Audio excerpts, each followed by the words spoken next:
Next question.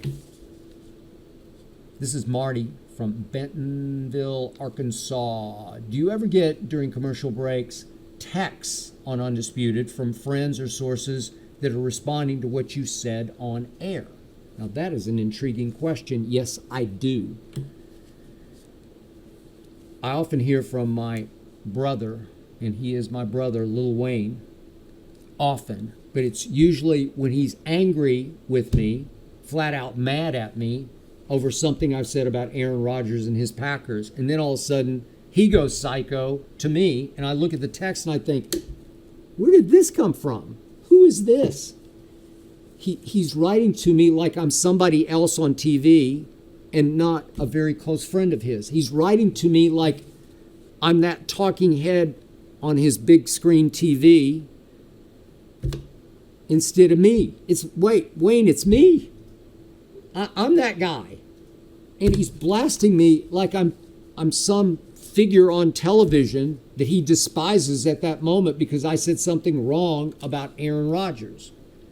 I don't know how you could say much right about Aaron Rodgers of late, but that's Wayne. And I'll get them periodically, along with occasionally a text from him about a player he represents or a player he knows very well, some inside info or background information that will be invaluable to me going forward through the rest of the show on air.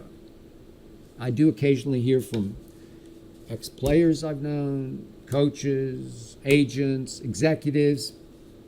Sometimes they just want to take issue with what I just said, and I glance and go on those because I don't even want to let them seep into my psyche while I'm on air.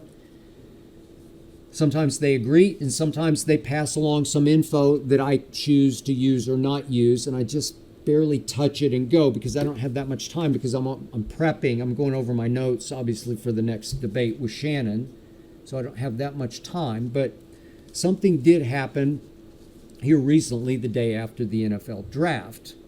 If you watch closely, you might know what I'm about to say, but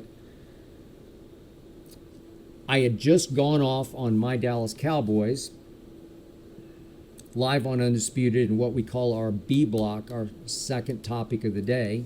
It's actually 2 and 3. I think it was number 2 that we did the Cowboys. And I had criticized the Cowboys' first-round selection, 24th overall, of Tyler Smith out of Tulsa, because I feared they had taken the wrong Tyler, because Tyler Lindenbaum out of Iowa went next, and I'm just fearful that he's going to be a perennial Pro Bowl center, another Travis Frederick that the Cowboys no longer have, and Jerry Jones had sat right there and let Jermaine Johnson fall right through his lap and passed him to 2 picks down. The Jets traded up to snag him. Jermaine Johnson was the ACC Player of the Year. He's a stud pass rusher. And I'm thinking, Jerry, are you sure he's not going to be a perennial Pro Bowler? And yet, after I finished, I checked my phone and I got a text from a Tulsa assistant I know. I would have texted him earlier, but I was afraid he wouldn't be up yet. And if he thought it was some emergency text, I didn't want to wake him up because it wasn't that big a deal to me. But he texted to me, no, you're missing the boat and the point about Tyler Smith. He's a monster, said the text. He's got a nasty streak, and he is wildly athletic at about 6'6", said the assistant, and 330 pounds. He even gave me the inside info that he had thought about transferring to Alabama, and that Alabama had come up with some NIL money to help entice him to come to Alabama. Well, that's a pretty strong point, very positively for me, where I'm saying, okay, maybe I missed the boat here a little bit. The assistant goes on to say, against the best teams they played, Ohio State, Oklahoma State, and Cincinnati, again at Tulsa, that Tyler Smith dominated. So later in the show, I went with it on the air. I know he could just be protecting his own, this assistant, but I thought it was credible enough because I've known him long enough that I went with it on the air, and I sure hope that coach is right. But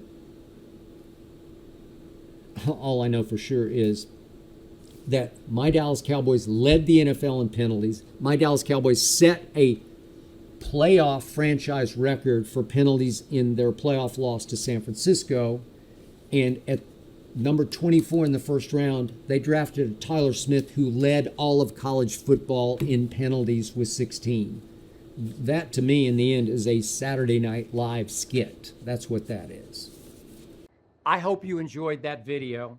You ready for more? Make sure you click that subscribe button for all the exclusive content from the Skip Bayless Show. And don't forget to check out the full episode of the show wherever you get your podcasts by clicking the link in the description.